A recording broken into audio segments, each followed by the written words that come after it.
made up of cops, army, and marines. All they know is that some kind of vibration is outside the line, which complex organisms like animals and humans can't survive. A suspicious Maggie wonders if Olsen's task force killed Carmen, but he swears he just got here. She doesn't believe him because she saw that Carmen had restraint marks on her wrists, so Olsen admits he lied and says the only way to survive is taking him to her son. Since she refuses, Olsen tries to attack but Maggie quickly knocks him out with her gun. Afterward the women tie Olsen up in the barn. Maggie checks his things and finds zip tie, so she's sure he's lying about his identity. While they discuss liars, Valeria realizes Maggie knows about the affair and swears it's over. At that moment Olsen wakes up and asks for Arlo, saying they're running out of time.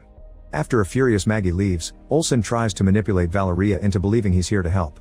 They're interrupted by Ellen, who can't find the kids.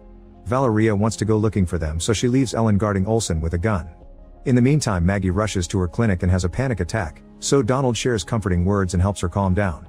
In the woods, the kids come across a different masked man holding a sign that tells them not to cross the line.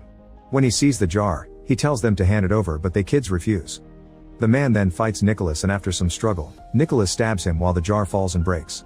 Meryl rushes to cover the guy's wound and removes his mask, causing him to recognize the Harbinger as the being that had been in Carmen. The man says his name is McNabb and swears he's here to help the Harbinger. In the barn, Olsen convinces Ellen to wipe the blood from his eye. When she comes closer, he opens his mouth wide and transfers the entity to Ellen. Now possessed, Ellen shoots Olsen dead.